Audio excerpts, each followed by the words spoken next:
പ്രതീക്ഷ വാനോളമാണ്.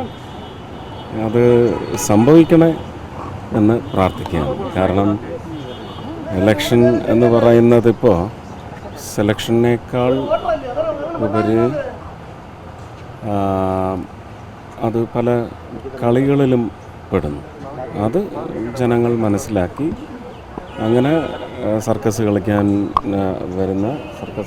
ആവശ്യപ്പെടുന്ന ആൾക്കാർക്ക് ചെവി കൊടുക്കാതെ നേരായ വഴിക്ക് മതി. അത് BJPക്കായാലും കോൺഗ്രസിനായാലും LDFനായാലും നേരായ വഴിക്ക് ചെയ്താൽ മാത്രമേ നമുക്ക് ജനാധിപത്യത്തിന് ഒരു സമർപ്പണമാകൂ. ഇന്ത്യയുടെ പ്രതീക്ഷയാണ് ഞാൻ പറഞ്ഞത്. അത് വാനോളം തന്നെയാണ്. നമ്മളിപ്പോൾ ജനങ്ങളോട് എല്ലാ കാര്യങ്ങളും അവതരിപ്പിച്ചു, അഭ്യർത്ഥിച്ചു.